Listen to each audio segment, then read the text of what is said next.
Hello everyone, welcome back to the channel. So आज हम set का एक इम्पॉर्टेंट क्वेश्चन रिकॉर्ड कर रहे हैं एंड ये एक ही क्वेश्चन है बट इसमें मतलब डिजिट्स अलग अलग हैं।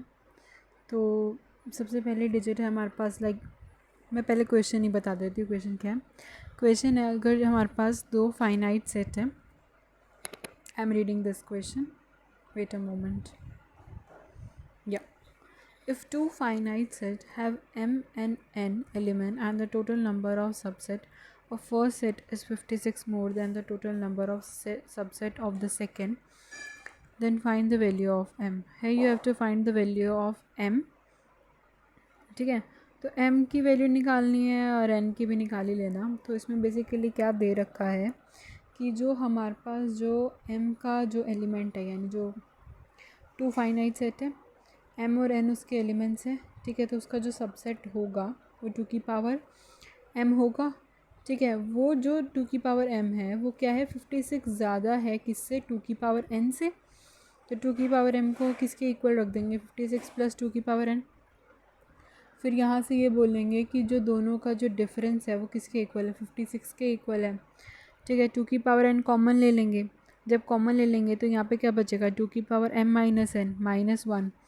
56 को हमने क्या करना, फैक्टराइजेशन मेथड से इसको यहाँ पे निकाल लेंगे एंड ये कुछ फॉर्मेट देगा हमें 2 की पावर 3 इंटू 7, जिसमें से ये वाला जो पार्ट होगा वो इस पार्ट के इक्वल हो जाएगा, ये वाला पार्ट इस पार्ट के इक्वल हो जाएगा। ठीक है, तो आपको क्या करना पड़ेगा, कुछ इस ही फॉर्मेट में इस चीज़ को बनाना पड़ेगा। यानी n तो हमारा डायरेक्टली यहाँ पे 3 आ गया है। अब हमें क्या करना है, 2 की power m minus n minus 1 is equals to 7 को कुछ इस फॉर्मेट में बनाना पड़ेगा। यस, हम 7 को कैसे लिख सकते हैं, 2 की पावर 3 माइनस 1 लिख सकते हैं ना, यानी मीन्स 8 माइनस 1। हमने यहाँ से 2 की पावर 3 को तो हमने 2 की पावर n के इक्वल रख दिया, from where we have said that कि n किसके इक्वल है, 3 के इक्वल है। अब हमें 7 को भी कुछ इसी फॉर्मेट से बनाना है। तो हम क्या करेंगे, हम लिखेंगे कि मतलब उसे m माइनस n। अब हमें तो डायरेक्ट नहीं पता ना कि जैसे यहाँ पे 3 आ रहा है, अब हमें नहीं पता कि ये 3 तो किसी भी तरीके से आ सकता है। जैसे हम 9 माइनस 6 कर सकते हैं, 6 माइनस 3 कर सकते हैं, तब भी 3 आएगा। तो बहुत सारी चीज़ें हम जिसकी वजह से 3 लेके आ सकते हैं। अब हमें कैसे पता लगेगा, यानी हमें क्या चाहिए था, यहाँ पे वही नंबर, जो चीज़ बाहर है वही चीज़ अंदर होनी चाहिए। ठीक है, तो अब हम क्या करेंगे, ये वाला पार्ट इसके इक्वेट हो जाएगा, यानी -1 से -1 तो ये चीज़ गई। 2 की पावर m माइनस n किसके इक्वल, 3 के इक्वल। n हमें 3 में था और m यहाँ से किसके इक्वल आ गया, 6 के इक्वल आ गया।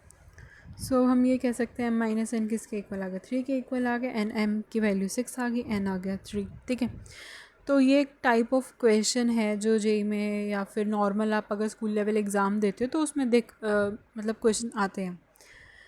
इसके बेसिस पे एक और क्वेश्चन है, ऊपर ही लिखा हुआ है जस्ट। तो ये क्वेश्चन है, set A has m element and set B has n elements.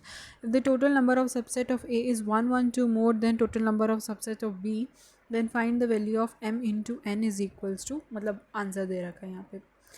तो बेसिकली क्या है इस क्वेश्चन में, ये क्वेश्चन भी इसी टाइप में है। सॉल्व ये क्वेश्चन चिल्ड्रन ऐसे ही होने वाला है। इसमें भी दे रखा है, एक m है सेट आपके पास ए और n सेट बी है। ठीक है, फिर सबसेट करोगे तो 2 की पावर m 2 की पावर n हो जाएगा। वो किसके इक्वल है, 1 1 2 ज़्यादा है, तो वही चीज़ है। 2 की पावर जो भी है m है उसको 1 1 2 ज़्यादा लिखोगे 2 की पावर n से। ठीक है, ये जो b का है ये a का है, तो बस क्वेश्चन का मतलब आपको कुछ इस फॉर्मेट में डालना पड़ेगा एंड देन m और n की वहाँ से वैल्यू निकालो। इसका क्या पूछा गया आपसे, प्रोडक्ट पूछा गया, तो मल्टीप्लाई करके तो आंसर दे देना, सिंपल। अगर किसी भी एक चीज़ की वैल्यू पूछी है, m की पूछी हुई है तो m ही लिख देना, m n दोनों की इंडिविजुअल वैल्यू पूछी हुई है तो इंडिविजुअल लिख देना। मतलब जैसे भी, मतलब आखिरी में जो पूछा है आपको वैल्यू तो देखो उसी की देनी पड़ेगी, चाहे वो आपको कुछ भी कह सकता है। बेसिक थिंग है यहाँ पे इस क्वेश्चन में कि आपको m और n की वैल्यू निकालनी है। उसके बाद देख लो क्वेश्चन में क्या बोल रखा है, m प्लस n पूछा है तो दोनों को प्लस कर देना, m माइनस n दे रखा है तो दोनों को माइनस कर देना, m इंटू n है तो मल्टीप्लाई कर देना, डिवाइड में है तो डिवाइड कर देना, या इंडिविजुअल m की वैल्यू पूछी गई है, मतलब लास्ट में ऐसे लिखा हुआ है फाइंड m एंड n, तो m और n की वैल्यू अलग से लिख के दे देना, ठीक है। तो ऐसे एक क्वेश्चन है।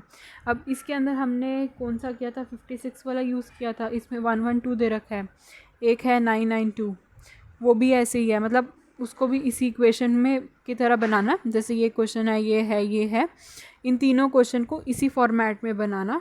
बट फ़र्क क्या आ जाएगा, यहाँ 56 की जगह 112, और एक ऐसा ही क्वेश्चन 992 पे भी था। तो मतलब मैंने क्वेश्चन वो डाला नहीं, बट मैंने आपको यहाँ पे उसकी एक वैल्यू दे दी है कि अगर मान लो 992 से हो, तो बस एक तरह से काम है इस चीज़ का। ये आप कैसे बनाते हो, फैक्टराइज कैसे करते हो, और इसको लिखते कैसे हो, the very important thing is this only, ठीक है।